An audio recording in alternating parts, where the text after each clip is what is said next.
Noah Lyles wins at historically close Olympic 100-meter sprint by 5 thousandths of a second. Saint-Denis, France, AP. Noah Lyles paced on the far end of the track, hands folded over the top of his head, wistfully looking up at a scoreboard that would, sooner or later, flash an answer he's been seeking over 3 sweat-soaked years. Was all that toil since the last Olympics, all the work on the practice track and in the weight room in the name of finding a centimeter here or a millisecond there, really going to be worth all the trouble?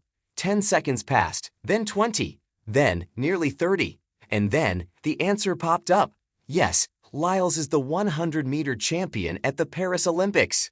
The world's fastest man, just not by very much. The American showman edged out Jamaica's Kishane Thompson on Sunday by 5 thousandths of a second. That's 0.05 of one tick of the clock in a race for the ages. The final tally in this one, Lyles 9.784 seconds, Thompson 9.789.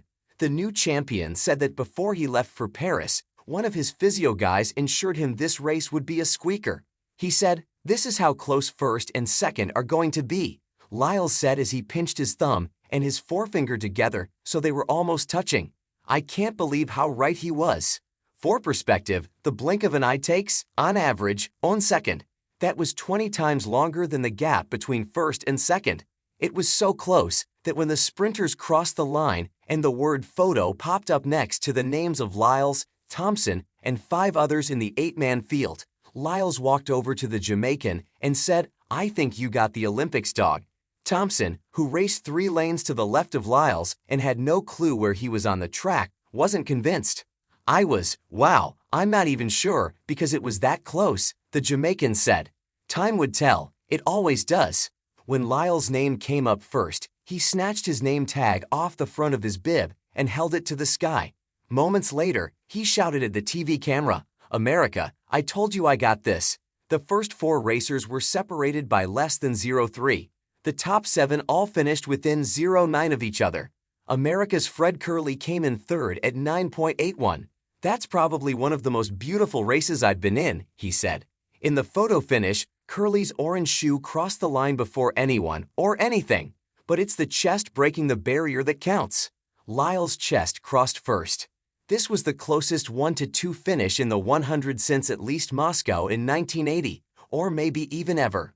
Back then, Britain's Alan Wells narrowly beat Sylvia Leonard in an era when the electronic timers didn't go into the thousandths of a second.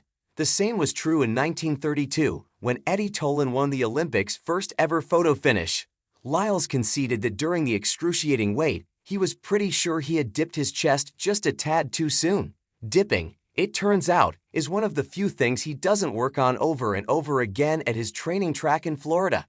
"But I would say I have a decent history with dipping," he said, recalling races he won in high school and as a junior.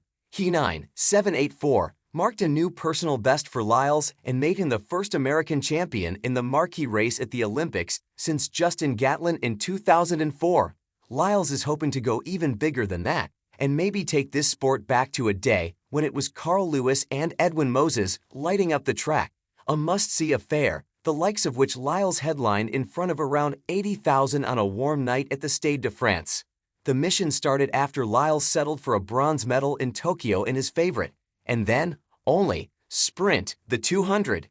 Those COVID-impacted games were a terrible experience for Lyles. He rededicated himself to bettering his mental health, but also looked for a new mission, the 100 meters, and with it, a chance at track immortality.